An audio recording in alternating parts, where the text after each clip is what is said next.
And she told me, she said, I've never saw more evil spirits before than I saw when I was waiting in the medical unit in the emergency room. And I said, well, tell me about it. And she said, I watched this one doctor give a patient a diagnosis, and it's a bad diagnosis. And she said, I saw black toads coming out of his mouth and going into the patient. And she said, if the patient believed what he said, they would get whatever he said it was.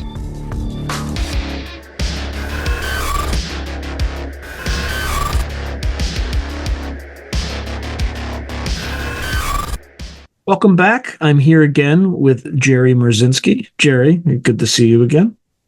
Good to be back.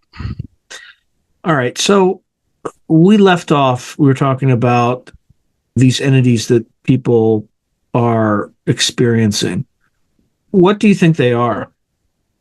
Well, I have no doubt that these things are negative entities. They're evil spirits, as Emanuel Swedenborg would call them. They're consistently negative, and when you ask about what they are, these patterns that I was reading you are the operational definition of what they are. Okay, so they're energetic beings, and they foster and create negative emotion, and then they energetically drain their victims. So if you talk to any schizophrenic and ask him how much energy he has before the voices come and how much energy he has after the voices come, there's a consistent negative energy drain. So these things are actually feeding off that negative emotional energy. So that explains why they're consistently negative. They're always negative. They are creating that negative emotional energy because that's what they feed off of. And the schizophrenic, I've had several of them tell me, I can feel my energy leaving when they come. So they're being drained by these things. So they're actually energetic parasites. So we're not the top of the survival scale.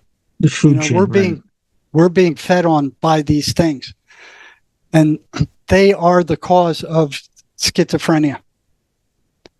What they do is they insert these negative thoughts into the person's thought stream. Okay. And those thoughts sound just like all the other thousands of thoughts that you have during the day, but there's no, difference in the tone. They're not like, nothing like that. It just sounds like all the rest, only its intent and its content are negative. So 98% of the time, what they're telling the victim are lies. It doesn't matter to them what they use to upset the victim or what they tell the victim to upset them. Doesn't matter to them at all. They use mostly lies, but since they're energetic, they can also go into your memory and they can pick out every rotten thing you've ever done, and they can bring it up out of memory and rub it in your face until you're upset. Okay? So they are what the Bible would call demons. They're negative spirits. Psychiatry and psychology can't even wrap their minds around that, Right.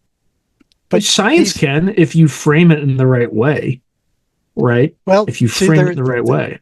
They're energetic. So basically, what psychiatry is trying to do, so if you got a big magnet and it's got a big magnetic field, you didn't know what it was, you couldn't see that magnetic field. You couldn't see it. You couldn't touch it. You couldn't taste it. You couldn't hear it. None of your senses would pick up on that magnetic field. But it's a form of energy, a very powerful form of energy. The same thing with these negative entities. They're a very powerful force. They're energy. They're negative energy. Okay, now if you got a bottle with iron filings in it and you put that on top of the magnet, now you will be able to see the outline of that energy field. That's what these patterns are. When the United States and China clash, the world will never be the same, especially when forces beyond reality threaten to intervene. What if the United States went to war with the People's Republic of China? How would these rivals fight for supremacy on land, sea, air, and across the stochastic streams of time? What wonder weapons would be unleashed? What horrors would emerge from the irradiated sludge of the South China Sea? What heroes would rise and forever change the course of history? Tread into the deepest and darkest dimensions of the multiverse, gaze through a kaleidoscope of fractured realities, and bear witness to the disturbing visions of World War III from today's greatest minds in science fiction, fantasy, and horror. Weird World War, China. Available now from Baen Books at baen.com. Okay, so now you can see these patterns are an operational definition of what these voices are by how they act. Now they're on my website at jerrymarzinsky.com. They're not hidden like what psychiatry did with the biochemical imbalance thing, where they kick it up where you can't see it.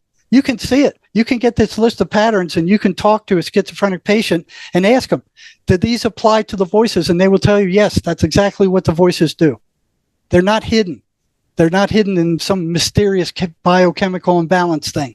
They're not hidden in genetics. They're right there in front of your face for anybody to see who gets that list. It's right in front of their eyes. They don't want to see it. It doesn't fit their narrative. If they open their eyes, common refrain nowadays. Right. They will see it, you know. So now, when these patients kind of have experience these thoughts, do they ever see anything? When you say hallucinations, do they ever see anything? Some of them do. Some of them do. So there's two kinds of hallucinations, as psychiatry calls them. There's auditory and visual hallucinations. The auditory, where they're hearing the voice in their head talking to them and arguing with them and telling them rotten stuff, is the most common. You know, but they also see shadow people, which are a different kind of negative energetic force. I've never heard them actually physically hurting anybody, but they scare the bejesus out of people. They're three-dimensional shadows that appear at night, and they're darker than the rest of the room. And the more psychotic a patient is, or the more hooked on meth they are, they will be able to start to see their eyes. Okay, so the worse shape they're in, they're able to see their eyes. And those eyes are either red or lime green. And when they see their eyes, do they have a discarnate kind of looking form, or can they actually see features and things like that on the... No, all they can see is the eyes. They see a three-dimensional, in most cases, a human-shaped three-dimensional shadow. You know, and if they're really bad off, I actually use that as a clinical indicator when I was doing assessments. You know, can you see their eyes? If they could see their eyes, they're in much worse shape than if they couldn't. And these things hardly ever speak. I only spoke to one patient who heard them speak. You know, but for years and years, they don't say anything. They just appear, and they like watch the patient. And that happens frequently with meth addicts. You ask anybody who's used meth for any period of time if they've seen the shadow people, and they'll tell you they do. They have. Are there common archetypes? Because there's a whole lore around shadow people. So, for instance, there's kind of a typical human silhouette. There's something they call Hat Man, and there's also the Hag. And sometimes they wear hats, they wear capes, yeah. And sometimes they don't look like humans. They look like animals, or they just look like a blob of black, dark something. But they go through walls. They're non-physical. I spoke to one patient. She said she felt it go through her, but I've never heard of them attacking anybody directly or saying anything or inflicting any kind of physical damage. They just scare the bejesus out of people. What about sleep paralysis? Yeah, well, a lot of people see them during sleep paralysis. You know, there was a period of time when I was learning how to get rid of these things, that every time we got rid of the voices in a prisoner at the prison, that night at 3 o'clock in the morning, I would feel myself being crushed down into the bed. That happened several times, and it was terrifying. So apparently they could follow me home. They knew where I lived.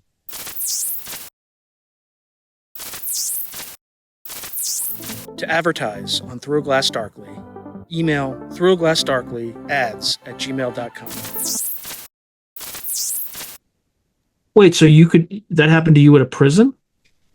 It happened to me at home when a prisoner I was working with got rid of his voices. Okay, so Can when you we say got more rid about of that the, experience? Yeah, I mean, it's fascinating, actually. Can you say more about that experience? well, the most bizarre one was as I was coming up with these patterns, okay, it was the prison where I was able to do the best research. Because at the state hospital, if a patient got upset, then they'd get all, what'd you do to him? What'd you say to him? And you, well, you don't want to upset patients. You just, because the psychiatrists were getting beat up, they didn't want these patients upset. You couldn't even lay a hand on them unless they were hurting somebody. They didn't want them upset in any way. So you kind of had to tiptoe around them. And I had to be careful about asking them about these voices. In the prison, that didn't matter. The prison is set up for violence. Okay. So if one of the psychotic prisoners I was working with at the prison went up to the warden and said, oh, he's asking me about my voices and I'm upset. The warden would go, get out of my face, go play in the traffic. That wouldn't even hit the baseline to react to, So what I did is I surrounded myself with a select number of schizophrenics who were hearing voices, who would be considered criminally insane, who agreed to tell me in real time what the voices were telling them as we were sitting there talking. Okay. So I got to talk to the voices through the patient. I got to interact. Did they ever talk to you like these voices through the patient? Well, they would talk to the patient and tell the patient what to tell me. They didn't like me. They didn't like me. No, they didn't like me. They were going, he's crazy, he's stupid, don't listen to anything he has to say. It was stuff like that. He's a nutcase, that kind of stuff. So they were trying to discourage the patient from coming to see me, and then when they got there, to not tell me anything. And they would tell these patients over and over again, don't tell him anything, don't tell him anything. So that was kind of strange too, because it's something that none of the other psychs were doing for sure. I found it fascinating. So I would spend hours in there with one guy, and that looked strange because none of the other psychs could stand being around these guys for any more than 15, 20 minutes. They go, oh, he's nuts. I can't make it. I can't talk to him. I can't communicate with him. And they go, okay, he's da-da-da.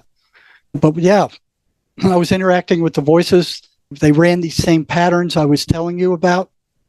And it was while I was looking for these patterns. So when I had a handful of these patterns, knowing that if they're running patterns, they can't be hallucinations. Hallucinations don't run fixed patterns. So I'm finding more patterns all the time. And I would check this, when I found one, I would check it out with all these other schizophrenics. Do the voices do this? And it was consistently. Now we have 23 of these patterns that they run consistently. Again, if they're running patterns, they can't be hallucinations. Hallucinations don't run patterns, they're random. And here's a psychiatric mafia insisting that these things are hallucinations. They are not. Okay? So while I was discovering these patterns, I would give these patients homework. I'd say, okay, go home and try this over the next week and let me know how the voices react to it. Okay? Mm-hmm. So whatever they reacted to negatively, I would give them more of it. Okay? And the voices, of course, they would get more upset. And I would kind of judge whether the patient can handle that. And if they could handle it, I said, yeah, pour it on, give them more of it. Okay. So we were making progress. So what happened is if they kept doing these things, the voices would first get very angry, try to make them stop, surge up, and then slowly start weakening. Okay? And then they would start telling the patient not to come to the office in the psych department, skip it, lay in bed, do something else, make excuses. But see, a lot of the prisoners were just as interested in finding out what these things were as I was. And a lot of them asked these voices, they said, what are you? Who are you? And what do you think the voices told them? Take a guess. I'm you. I'm you. That's right. You heard it. Yeah. We are you. We are you. So they want them to think that those thoughts are them. Just like all the thoughts that most people have during the day, they think that's who they are. That's not who they are. They're the one listening to those thoughts. Right? Now, if these voices can get the psychotic patient to believe that that is their own thought, and they start acting on those thoughts, then they start doing violent, negative, crazy things. They start sabotaging themselves. They start generating more negative emotional energy because they get in trouble, and they become a hog's fest for these voices. Because they get very upset. They get very volatile. They get very negative. What were some of the things that you would tell these patients? The whole list. There were a number of things that you experimented with in terms of homework. And I'm sure on that list there was some stuff that didn't work. Let's start with the stuff that didn't work, and then what was some of the stuff that you tried that actually did? Well, one thing that did not work was something that the psychiatrists were telling these patients all the time. Just ignore them. They're hallucinations. That did not work. Matter of fact, the voices got louder when they tried to ignore them. They got more vociferous. They got more persistent. That did not work. I don't know where they got that from, but they certainly didn't follow up with it. The first time I learned that was at the state hospital again, where I was with a patient and a psychiatrist. And what was happening there is the patient would come in and go, I'm still hearing the voices. They're still telling me rotten things. And then what the psychiatrist would do is either change their medication or increase their dosage. So what I saw was the patients would lie to the psychiatrist about the effect of the voices because they didn't want more medications. They didn't want to be drugged into a stupor. So they would just say, oh, yeah, they're under control. They're not a problem anymore. Even if they were, they weren't going to tell the psychiatrist. So this psychiatrist said, well, okay, I'll increase your medications. And you could see the prisoner was like, the patient is like, oh, geez, I should have kept my mouth shut. And then he said, well, just ignore him. So I called that patient back a week or two later, and I said, remember when we were in the psychiatrist's office and he told you to ignore your voices? I said, how'd that work out for you? And I didn't know. I was curious. He said, it didn't work at all. They got worse. So I started asking more. So I had a unlimited amount of schizophrenics that I could ask questions to. I mean, they just kept coming. I had an unlimited supply. Like most people don't have access to that many schizophrenics. I mean, It was after I finished my master's degree before I ever met a schizophrenic. So you look at where the research is being done. It's not being done on the front lines. I've never, ever seen a researcher on the front lines of mental health talking to patients and doing any kind of research. It's all done through the universities. Big pharma controls the universities. They put out what they want you to think. I've never seen a researcher on the front lines, ever. They won't let them in. They go, oh, risk management. It's too much of a risk. You might get hurt. Or, oh, no, we can't let you have access. So it's too dangerous. Or they won't let them in. My advantage was I was one of the staff. I was already in there. I just had to keep a very low profile. Mm-hmm. Well, it's pretty much the prison where you were able to make a breakthrough, right? Because you had more access. Well, even at the state hospital, even though the evidence was piling up, I didn't want to believe in demons. I didn't want to believe. I was still thinking there must be some other explanation. It's got to be some part of their subconscious mind or something like that. I was in denial, even though I was experimenting with it. And I probably had 3 times more evidence that these things were entities than would be necessary for an average person to believe it. And I still didn't believe it. Okay? Mm-hmm. I didn't believe it until some really strange stuff started happening. All right. You can't end right there. You got to see what this really strange stuff is. What started happening? Well, so I started giving the prisoners who were hearing voices homework. Try this. Let me know what happens when you come back in a week. They all had different homeworks. And if the voices got aggravated, pissed off at whatever that was, I would say, okay, give them more of it. And also give them these other things that we found make them upset and they didn't like. So the basic rule was anything they didn't like, give them more of it. Now the only thing I had to watch out for is like one guy came in one time and he said, one of the guards insulted me in front of these other prisoners, and the voices are telling me to stab him. So I had to be careful about that stuff, because the voices are telling to stab who, you or the other? No, the guard who insulted him, or it might have been another inmate. They told me to Okay. assault this other inmate. So if the administration found out I was aware of that and didn't turn it into them, Mm-hmm. I would be in trouble if this guy acted out. Okay. So if I did turn him in, then the rest of them would tell me nothing. That it would get out Right. like wildfire. And they go, you can't trust him. Don't tell him anything. All right. Right. So I was walking like a tightrope there. So what I do is increase the number of times I saw these people to keep an eye on them to make sure they weren't going to do something stupid. But what eventually started happening with all these things I was asking them to do to the voices was the voices were reacting and saying, don't go there. Don't listen to him. You skip your appointment. And then they started getting upset. They started getting angry. And these people were coming back and saying, the voices are really getting pissed with you. They're really getting angry. And I'm thinking in the back of my head, a hallucination is getting pissed with me now. That doesn't fit either. Mm-hmm. And then one guy, after we finished one day, he's leaving the office. He turns around in the doorway and he goes, you know what you're doing is dangerous, don't you? And I'm thinking, that never crossed my mind.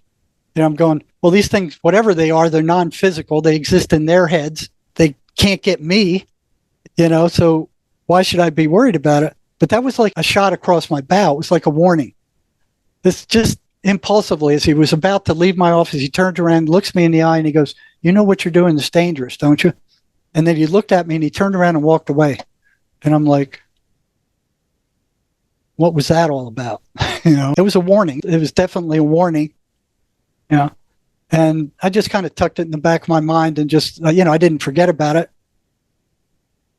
I just kind of kept it there. And then what happened next? I think all this was with this same guy. So he was getting better. Okay. Mm-hmm. And then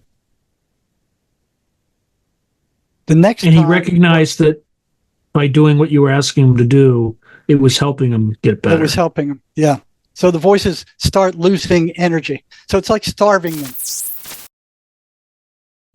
But it's the patient who's doing it. It's the patient's will. It's their volition to do that.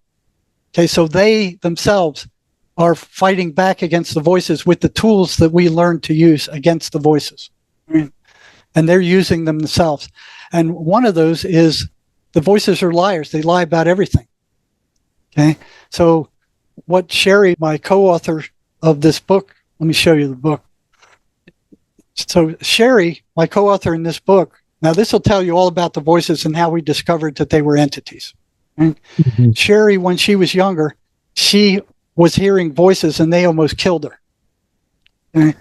So I knew Sherry for 10 years before she admitted she was hearing voices. She's one of the most spiritual people I ever knew. And we're still in touch daily. And I was telling her about, some reactions I was getting from these voices. And she said, oh, I know all about that. And I couldn't believe it because she's one of the most spiritual people I ever knew. So I started bashing her with all these questions that only somebody who heard voices could answer. And one after another, it was like bing, bing, bing, bing, bing. She was one of the first people I could actually talk to who was sane about the voices. Other than that, the only people who understood it were the schizophrenics. They were the only ones I could talk to about the voices. So all of them were aware because they all ran these same patterns. So it's almost like these voices were made in some cosmic cookie cutter somewhere, and they all ran the same patterns, which was odd. So they would recognize these patterns. I could talk to them about these patterns, but I couldn't talk to anybody else about them except Sherry. Now, Sherry said, well, that they're liars. I said, I know they're liars. I tell the patients they're liars. She had come up with something called the That's a Lie program, which actually confronted these voices with their lies. So 95 to 98% of what these voices tell patients are lies. They don't care what upsets the patient as long as it upsets them. So if they can upset them with a lie, it doesn't matter. So they fill their head with lies. If the patient suspects it's a lie, Sherry would go for herself. She would go, well, the brain is like a computer. I'm going to reprogram it. And when they come up, I'm going to say that's a lie. See, they can't grab on. You have to believe their lie for them to have access to you. If you don't believe their lie, then it's like they can't get a grip on you. They can't get a hold on you. But their lies are so real. I asked one patient, I said, well, if you know their lies, why do you believe them? And he said, because they sound so damn real. Yeah. So because they know all your memories and all that stuff, right? Oh yeah, they pull up all that stuff, and they can also warp your rationality. So that was one of the tools we used against them. That's a lie. That's a lie. Every time they come up, that's a lie. That's a lie. Okay, and there was a number of others. 23rd Psalm was one. They hate the 23rd Psalm. They absolutely hate it. It's like punch them in the face or hitting them in the stomach or something. They can't stand it. So the next thing that happened, this same guy came back a few weeks later without a pass. I don't know how he got into the medical unit without a pass, knocks on my door in the psychology department, and he goes, the voices want to talk to you. That had never happened before in 30 years or something. It was always through the patient was the interpreter. The patient would say, well, the voices are telling me this, or they're saying this about you. Then I'd say, well, go tell them to stick their head in the toilet or something like that. And so the patient would be the interpreter. They never talked to me directly. He knocks on my door and he goes, the voices want to talk to you. I said, they want to talk to me directly? He said, yeah, they want to talk to you directly. I'm like, okay, come on in. So brought him in, closed the door, and I said, well, what do they have to say? And these words came out of his mouth. You have no right to interfere with our way of life. I can remember it as if it was yesterday. My head went bam. I mean, my denial system was already in tatters. It was just being held up by strings and bubble gum. That collapsed it. It just went down. I went into shock. I went into absolute shock. And, I'm like, okay, tell them this. I forgot what I asked him to tell them. He said, I don't have to tell them anything. They can hear everything you say. They can see you. They can hear you. And it was like I never thought about that before, because I thought they were, I thought they were using the sensory of the patient. And they might have been. I don't know. But that was like another hit in the head with a baseball bat. It would be startling enough. You probably wouldn't have said, well, what? But no, I was in shock. I just sitting there going, boom. It was like somebody hit me in the head with a baseball bat. It was like, they are real. They are entities. They are what I was suspecting they were, and this proves it. So here's a second warning coming in from them. You have no right to interfere with our way of life. And I think I said something like, well, you're destroying these people. You're turning their lives into a hell. And I don't remember anything after that. I don't remember their response. I was just too shocked. I just closed my office and sat staring out the window all day. There was nobody I could talk to because I didn't know Sherry at the time. I had nobody to talk to. I couldn't talk to my wife because she's going, well, why are you picking through the heads of these psychotic idiots anyway? Well, you shouldn't be doing that. There's nobody to talk to, and I thought I was going crazy myself. I'm like, am I losing it also? So I had nobody to bounce anything off of. So Sherry was a real relief when she showed up, but she didn't show up until later. So the next thing that happened was this guy comes back again weeks later.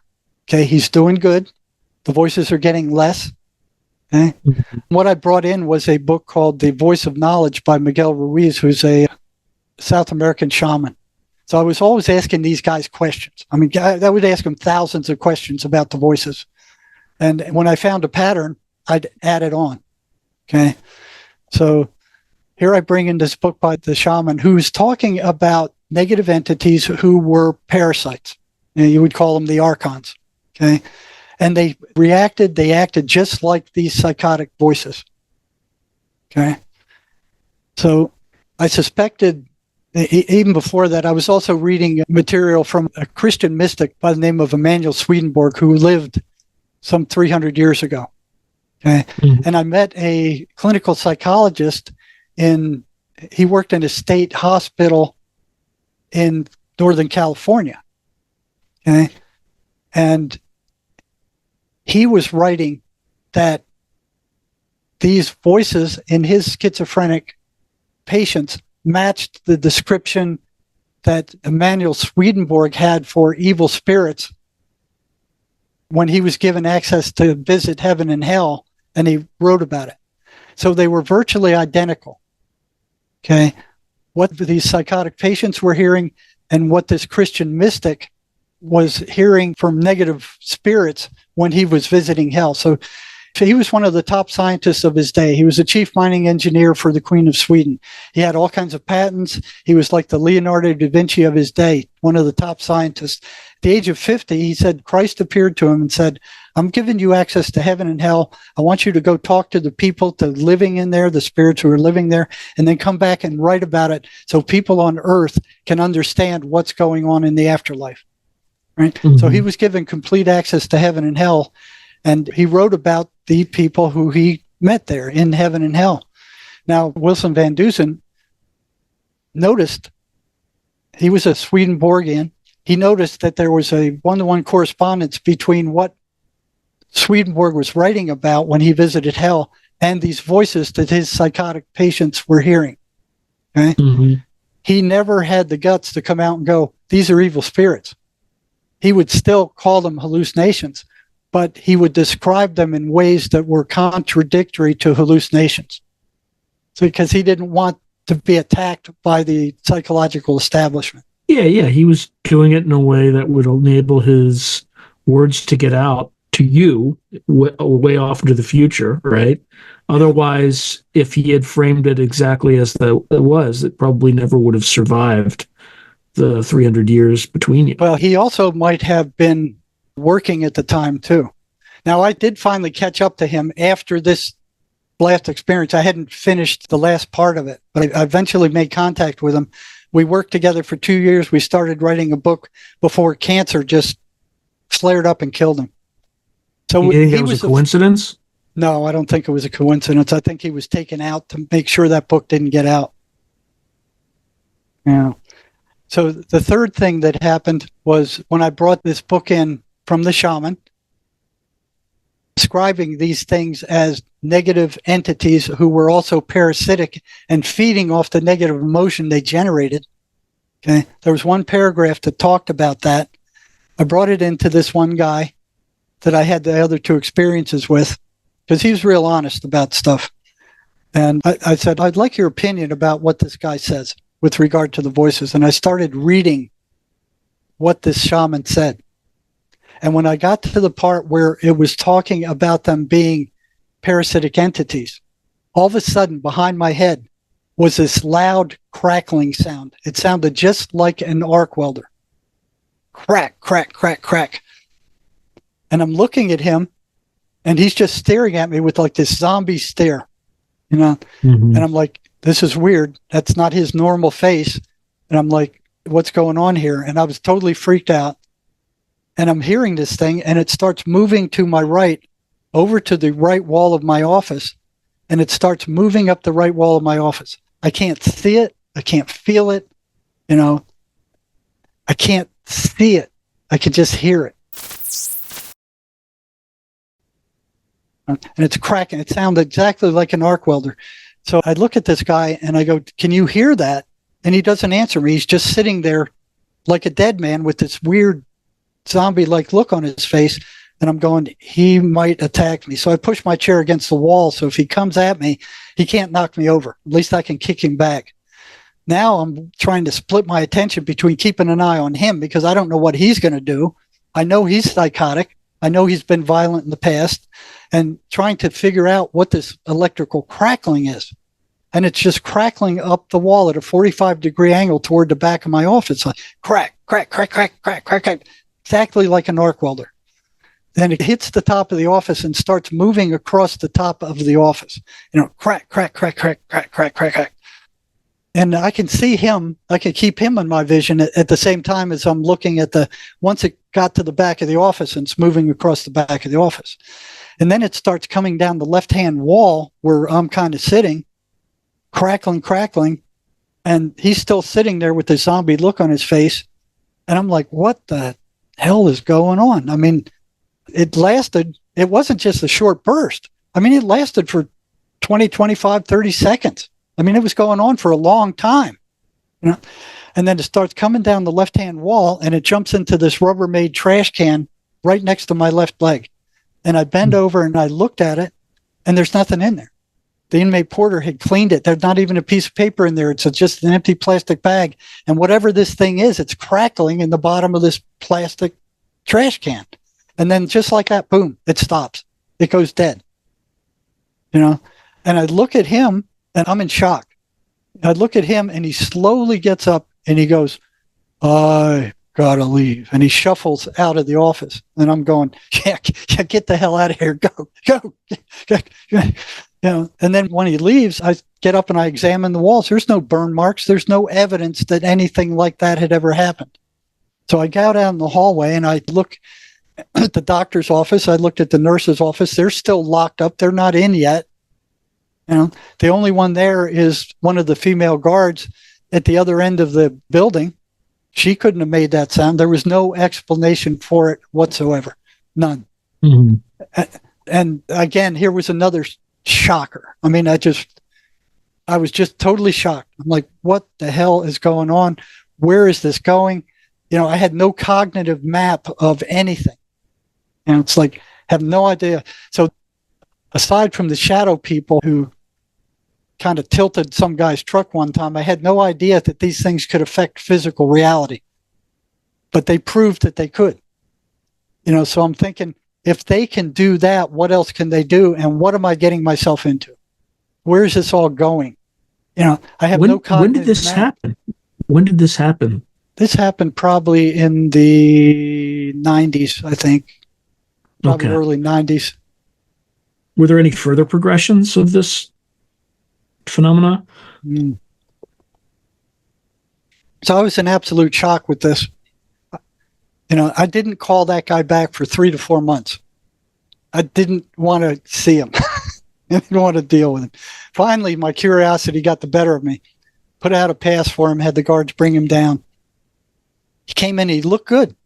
I thought if they could do something like that, they would destroy him. I figured he'd come in looking like a rag.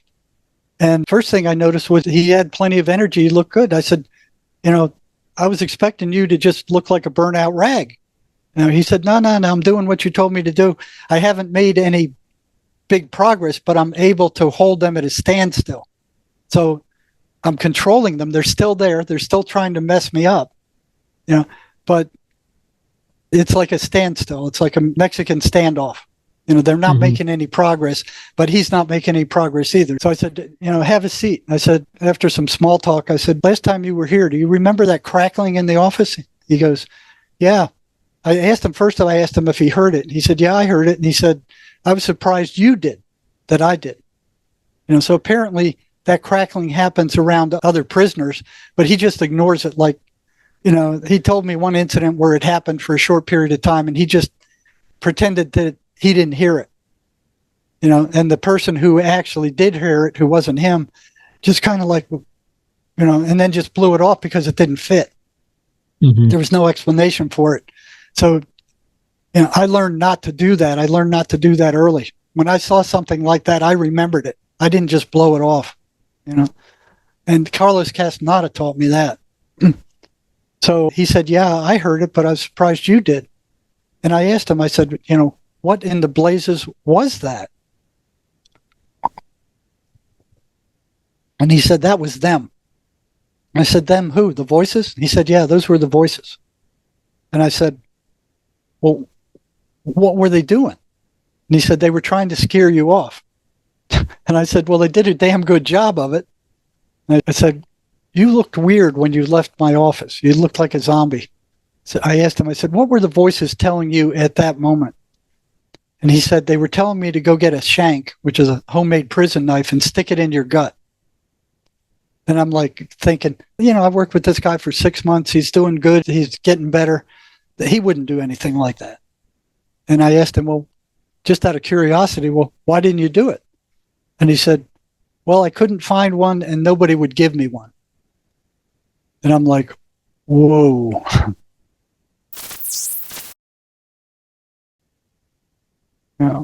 So that was a wake-up call.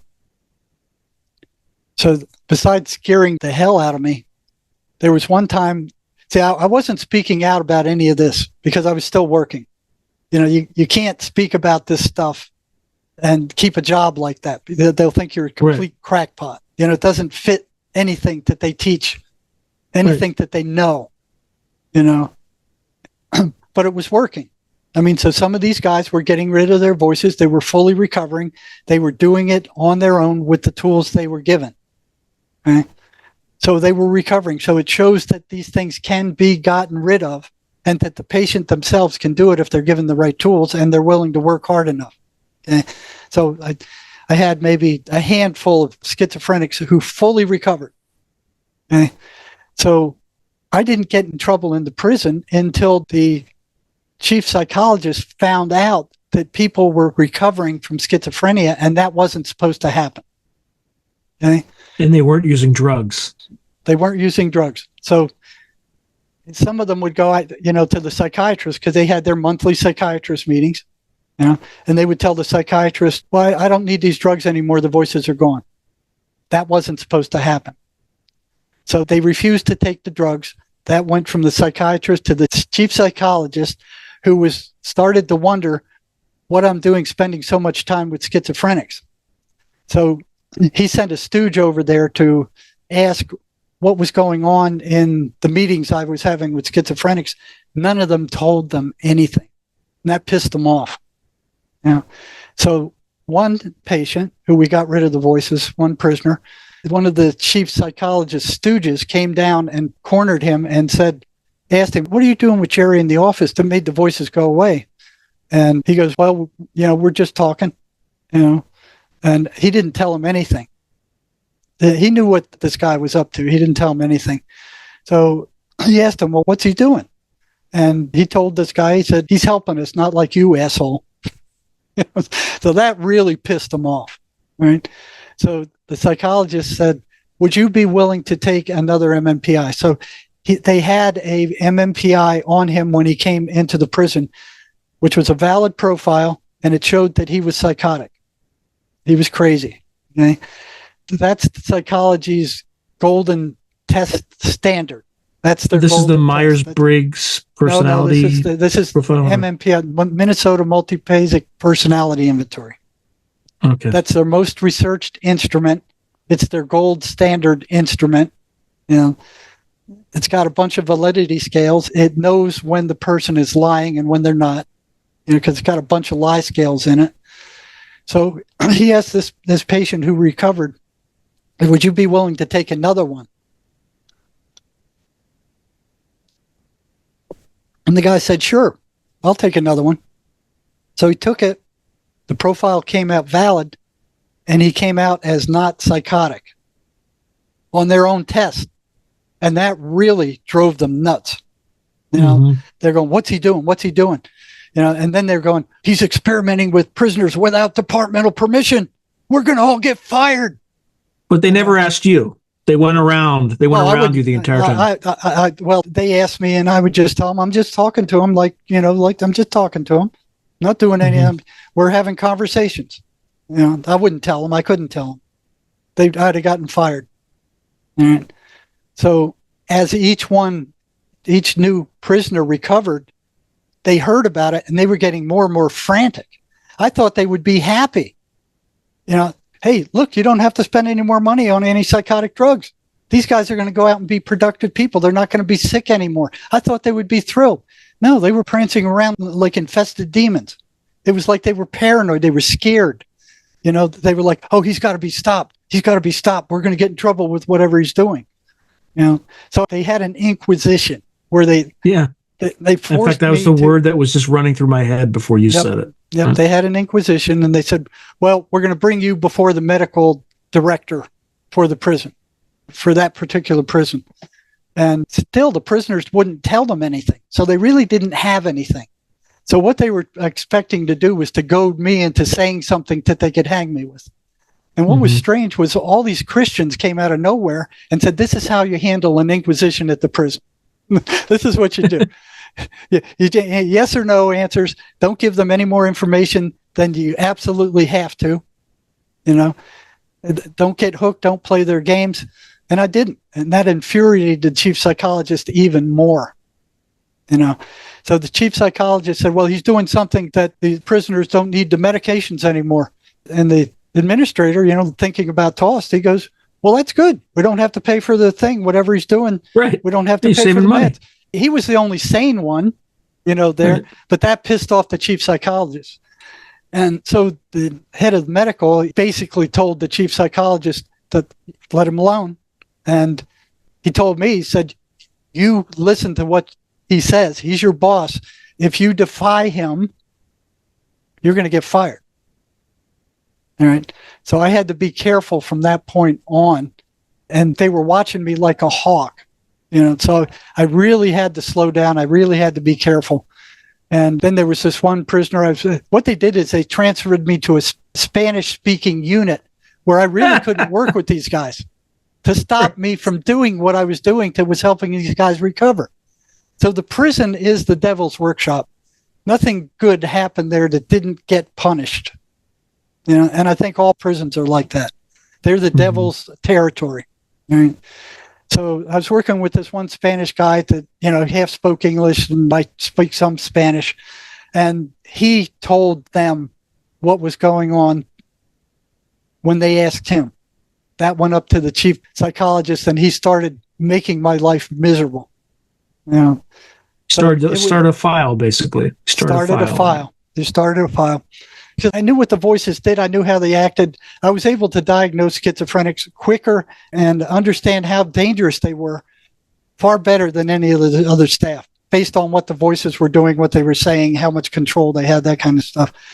So there was one guy, he was on a unit I was working with. He was psychotic. His voices were telling him to kill another prisoner because that other prisoner was doing something to him that he didn't like. So the voices were getting stronger and stronger. I felt that he was going to act on it. He was going to kill that other prisoner or at least harm him. So what this psychologist did is they had an agreement. The psychiatrist was working another job. He wanted the psychologist to cover for him, to have everybody lined up who needed to be seen by him so he could do that quickly and work his other job. So the psychologist, the chief psychologist, was in cahoots with him. And the psychiatrist was getting dinged for prescribing too many medications. Right?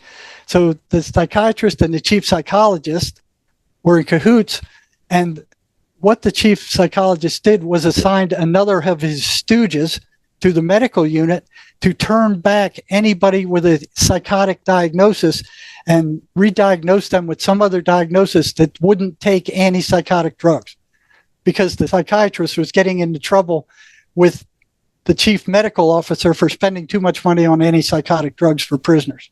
Right. So basically what this guy was doing, he was working for the chief psychologist as a stooge. You'd send somebody in there who was hearing voices, who was psychotic, threatening other prisoners, and this guy would give him another diagnosis and send him back and say, no, he's an antisocial personality disorder, something like that. Okay. So I sent this guy back again. I said, okay, his symptoms are getting worse. And I'm filling up these medical records with these symptoms, the threats that the psychotic guy's making, full psychiatric workups. And the guy sent him back again. No, he's an antisocial personality disorder. Okay? The guy's getting worse. He's threatening this guy. He's getting in his face. So I sent him back again. This is all the evidence, like 3 or 4 pages in the medical record of this guy becoming increasingly dangerous by the day. Right? He sent him back again. He's an anti-personality disorder. He's not psychotic. 3 days later, he stabbed another inmate 13 times. I was so furious. I could not go to work because I was afraid I would beat the crap out of the chief psychologist. I was afraid I would just kick his ass. I was so mad. So when he found out I wrote all that stuff, he freaked. He totally freaked, because that would have cost him his job probably, or he would have been in a lot of trouble. And so would have the psychiatrist. So he assigned another psychologist to read every medical record, every time I wrote in the medical record. And he had her in there with me, made it clear that she would be watching every entry I made into every medical record on any psychotic patient, and that I would have to change it to what she said. And I said, basically, I'll play your game until somebody is going to get hurt. And then I'm going to do what I have to do. And that time came within a few months where I felt a psychotic patient who wasn't on medication was going to hurt another inmate. And I wrote it up, and boy, he went nuts. And they really went after me then. So I looked at how much time I had that I could retire. I bought back some time, and I hit the ejection seat and flew out of there. What happened to this guy? Well, he was an egotistical sociopath. He made it up to Phoenix in the Department of Corrections as the chief psychologist for the entire state. And they just, of course. They ate him alive up there. They ate him alive. He got sick and he had to quit and go work for the Social Security Administration. So at that point, I had no doubt that these voices were negative entities, that they didn't like what I was doing. And the next time they hit me was I started doing interviews with a fake name. And the first one was with Robert Stanley. And I said, okay, I'll do an interview with you, but you need to use another name for me, another whatever you call it. So he put down, oh, this is Dr. J. And he published that all over the place. And I'm like, well, wait a minute, Robert, I'm not a doctor. And he goes, oh, that doesn't matter. You're a doctor to me. It got out all over the place. So here I started speaking out about this stuff. And then Freeman Fly, one of the biggest podcasters here in the United States, asked me to speak with him. Okay. So this was like, okay, it made me real nervous because he was a big one. You put a target on your back. Like a week before I was about to speak to him, I was down in Mexico, and a staph infection erupted in my right shoulder. I didn't even know a staph infection could erupt anywhere except in your throat, And it got so bad, I went to bed the night before. My arm was completely normal. Right? Woke up in the morning and I couldn't move it. It was extremely painful, and it was getting worse. So I wasn't going to go to a hospital in Mexico. After I got back to the U.S., went to the emergency room. They had me in surgery the next day. They would have killed me. A staph infection in my right shoulder. I was on internal antibiotics for 6 months. It would have killed me. I have no doubt that dark forces did that. A staph infection. I didn't injure that shoulder. I didn't do anything to that shoulder. You mentioned another patient that you had, a woman, and she had gone into the emergency room and she saw some things. What kind of things did she see in the emergency room, and why is that kind of significant? Well, she was interesting. One of the things I learned in the emergency room is they don't want you to spend any more time than you have to get that person out of the emergency room. Right. They don't want you doing any kind of therapy. They don't want you helping these guys. They want these patients out of the emergency room so they can put in medical patients. The doctors don't know what to do with psychiatric patients. They have no idea what to do. They just want psychology to get them out, get them somewhere else, and free up the emergency room beds. Okay. So with everything I knew, I was kind of thinking, what could I tell these psychotic patients who may or may not see? So I only see them in the emergency room. And, I make the diagnosis and I determine, okay, they going in, they going out, they coming into the hospital, they go into a mental health clinic, wherever the places we can get them to. Okay. Chances are I'll never see them again. All right. So I was thinking, what piece of information can I give them that would help them the most in the short period of time that I would be with them? And that piece of information was that the voices are parasites. Now, when I brought that up to these patients, the voices went nuts. They went crazy. They went absolutely crazy. It was very clear that they didn't want their victims to know that they were feeding off them. You know? Mhm. So like if you had a leech on you, you wouldn't just sit there and look at it. You would do something about it, right? Right. Even when I was in the state hospital is like the energy. Okay. So one thing I noticed, there's a one-to-one correspondence between the voices showing up and the patient's energy level dropping to almost nothing. Mhm. Okay. So what I did when I was in the state hospital, I just kind of did a kind of quick, dirty experiment, 1 to 10 scale. How much energy did you have before the voices started on a 1 to 10 scale? And how much energy do you have after the voices leave? And I gave that to scores of schizophrenics hearing voices, right? Consistently, they had more energy before the voices came and consistently less energy after the voices came, right? So the voices were doing something with their energy. They were draining their energy. But when I asked the patient, I'd say, okay, if you had more energy before the voices came and much less energy after they came, where was your energy going? I mean, there's a one-to-one correlation between the voices showing up and their energy leaving. It was consistent. It was a consistent correlation. And I'd ask them, well, you didn't use that energy, did you? And they go, no, I was laying in bed all night just tossing and turning. And I said, well, what did it feel like after the voices left? They said, it felt like I was working in the hot sun all day digging ditches. That's how drained I was. And that kind of response was consistent. So I'd ask them, well, where did that energy go? If you didn't use it, where did it go? Their consistent answer was, I don't know. So I would say, if you stuck your hand in a fire 100 times, and every time you stuck your hand in the fire, you got burned, what would be burning you? They had no trouble with the fire. Oh yeah, it's a fire burning me. Well, over the last 10 years, you've been hearing voices every time they've come, and that's probably tens of thousands of times. You heard the voices. After they left, you were drained. Where do you think your energy went? Well, I don't know. They were being blocked from realizing that. Some of them would go, very few of them, they would go, well, the voices took it? They go, yeah, the voices took it.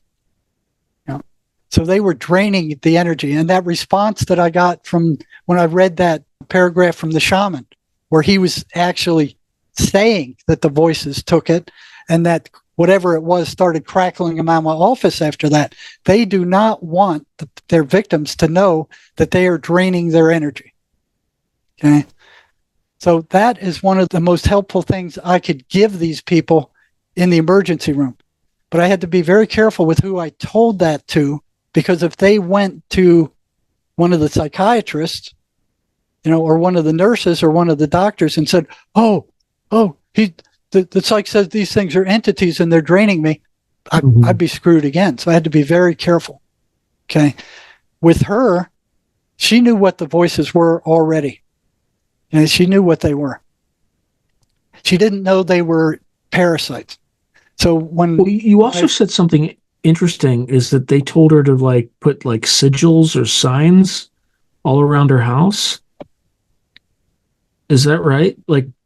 She had an abortion, I think, when she was 16, and then she felt terrible about it, and then she started putting symbols all around her house that she heard from the voices. Can you say more about that? Well, I don't remember that detail. I haven't read that story in years. I send it out because I know it's a good story. It's a true story. What I do remember is her coming in. Okay, so she was pacing back and forth frantically. So she'd come in voluntarily. She'd run out of her meds. She went to the mental health center. They wouldn't give her any more medication because she missed some appointments. So here she is, psychotic as bedbug, on the streets, getting more and more aggravated, more and more agitated. She comes in and she's pacing up and down in the psych annex and making noises and doing these kung fu moves. And then she got in a face-to-face argument with this big black guy, and she wasn't backing down from him. and he was crazy too. So the psychiatric nurse is saying, you better do something about this quick. Okay. So I get her in, and we're sitting in the interview room. There's a camera there, but there's no sound. So I can ask them anything I want. Nobody's listening, but they are monitoring that camera.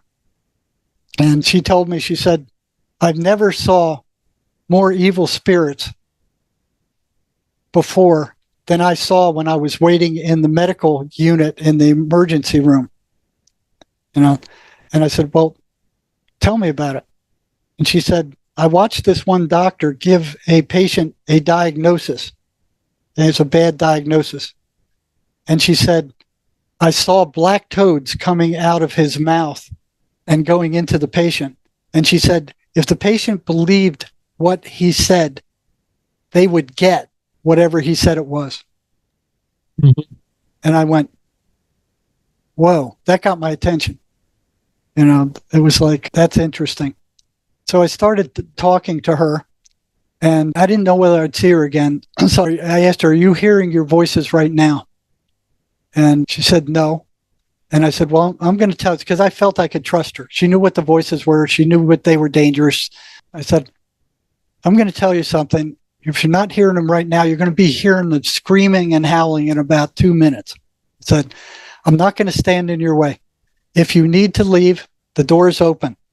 You don't have to stay here. I'm not going to block you. Go out, walk around. I'll get back to you. I'm not going to get you in trouble. I'm not going to sick the hospital police on you. I'm not going to, nothing. You just go cool off and you come back here when you're ready. Okay. So I told her about the voices, and I told her about, the fire, and that the voices were parasites. Okay. As soon as I told her that, she went nuts. She started jumping around. She got up out of her chair. She started pacing. I said, leave, go. She ran out. She tried to get into the bathroom. She couldn't get into the bathroom. So she started going nuts, walking around, pacing aggressively around the psych annex. The nurse comes in. She goes, what'd you do to her? I said, leave her alone. She'll be back in a few minutes. She'll be all right. Right? So when she cooled down, she came back in. And she realized that the voices were parasites. But she didn't know that before then. And they went nuts when she heard that. They didn't like that information. So she started telling me about what happened. She said, I was molested when I was a child. Okay. And she said, my daughter was also sexually molested. And I said, well, did they catch the guy who did it? And she said, no, he's dead. And I asked her, I said, well, what happened to him? She just cracked a sly smile like,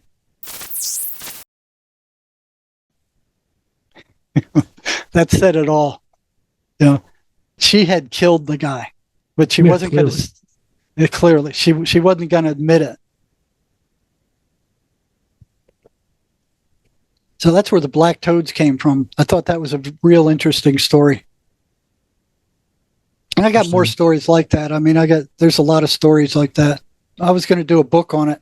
And it's like, I got so busy with the private practice and the interviews, and it's kind of like I'm just overwhelmed now.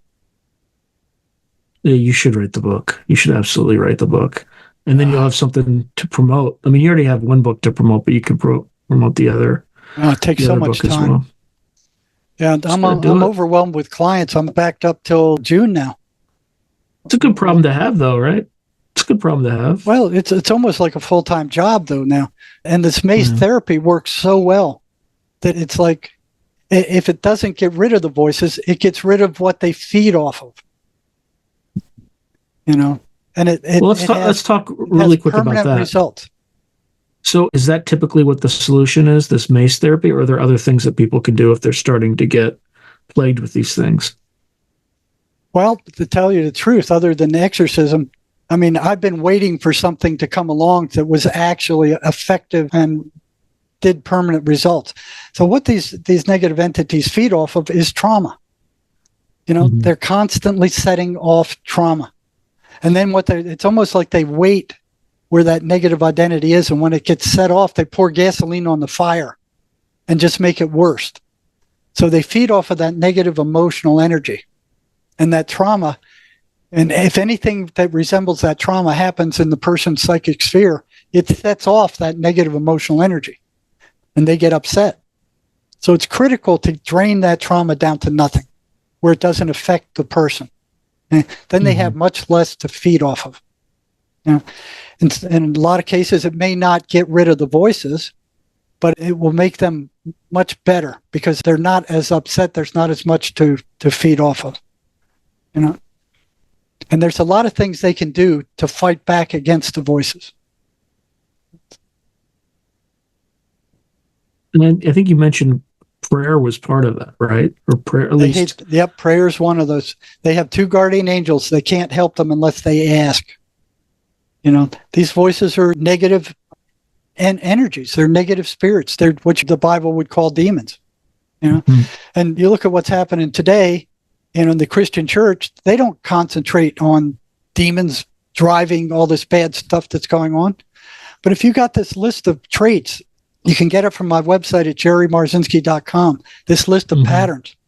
There's a one-to-one correspondence between what these psychotic voices are telling psychotic patients and what is coming over the mainstream media from the politicians right now.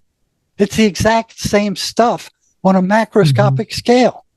You know, you look at it, what's coming across the news is negative. It's anti-religious. They're burning down churches in Canada. You know, church attendance is going down. They foster and create negative emotion. You turn on the TV, it's all negative. You're going to die. We're going to get blown up by atomic bomb. Rockets are going to be hitting soon. You know, energetically drains the victim. You know, that constant negativity drains the victim. You know, they won't be ignored. They're coming over the radio. They're coming over the television. They're coming over YouTube. They're coming over the computer. They won't be ignored. You know, I mean, you go look at these 23 patterns. You know, these politicians are demonically possessed. I wouldn't be surprised. I would not be surprised. I think Look what they're doing. The entire system. 600,000 Ukrainians killed. 600,000. Over 500,000. And they're given $600 billion I know. or whatever to kill more. Their army's decimated. It's decimated. Now they're blowing up things in Russia. These are technicians who are doing this. These are U.S. and NATO technicians. It isn't Ukrainians running these high-tech rockets. These are mercenaries. And the other thing, too, is these politicians are putting us in these situations and they're not preparing for the blowback, right? So if you're picking a fight with the Russians, right, we're not mobilizing. We're not producing more. So if we get pulled in, the first salvo of Americans, once they run out of ammunition, we're in real trouble. Like and we're going to run out of ammunition fast. We're already running out of ammunition, but they're not thinking ahead. They're not making considerations. Even the sanctions, there were certain sanctions that made sense that worked within the traditional order, but there were other sanctions that basically just, oh, you have dollars? Well, since the currency you have is denominated in dollars, we're just going to change the rules so that you're disadvantaged by holding dollars. And that's why Russia came up with Brexit. Yep. Yeah, and you start to have de-dollarization. And like they set up this whole stream of events unwittingly, or maybe wittingly, to defang the United States in terms of like being a global protector of. And I understand the motivations of, you know, trying to prevent the slaughter of Ukrainians. You know, the intent was noble to begin with, but we kept pushing NATO east. It kept doing it. Right. And I'm like, that's not to, like, what the Russians did was horrific and horrible, and they deserve to be punished for it. But, like, we have to acknowledge that our politicians had a hand in this mess. They're not way out of hand. They're way out of hand. They're crazy as bed bugs. They're crazy as bed bugs. Matter of fact, they were borrowing 105 millimeter ammunition from South Korea because they didn't have enough. So now NATO purchased a factory that makes 105 millimeter ammunition. And they don't tell you. You don't hear on the media about all the ammunition plant fires in the United States. Have you heard any about that? No, there's been plenty of them. Yeah, there's been plenty of them. Yeah, there's. Who do you think's doing that? Yeah. Well, wouldn't you? I mean, So, but you don't hear it. Nobody sees, nobody is told what's really going on. These people are just, and meanwhile, media, they're controlled. They're controlled. Meanwhile, by we're Soros. sending billions over to Ukraine to fight a war, whatever, 3,000, 5,000, however many thousand miles away.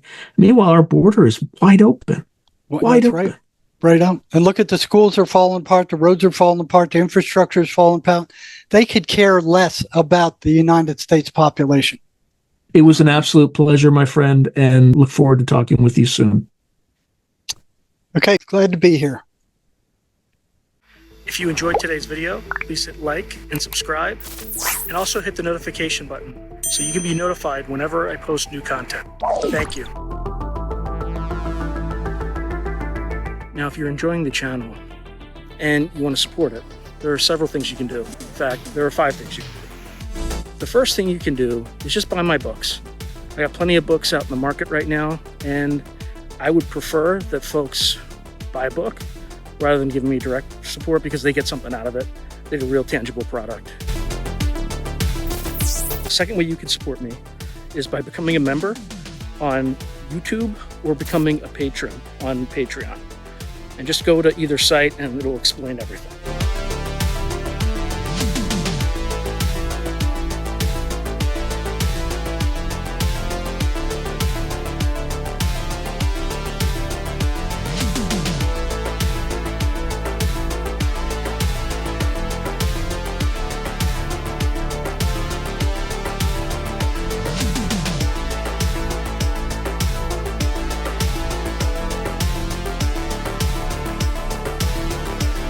The third way you can support the channel is by checking out my merch site, which is here. There's plenty of stuff that you can get to support the channel. And I'd appreciate that you have it and you can wear it. Not only do you help support the channel, but you also help promote the channel, and I appreciate that. The fourth way that you can support the channel, and this is really easy, is anytime you want to buy something on Amazon, literally just go to the description below and click on any link, literally any link. The channel gets a cut of that, and it costs you no extra money. You just go through the link, as I'm part of the Amazon Affiliates Club. The fifth and final way you can support the channel is through donations. Now, I don't prefer these because it's more of an expression of gratitude, but you don't really get anything out of it as a subscriber to the channel.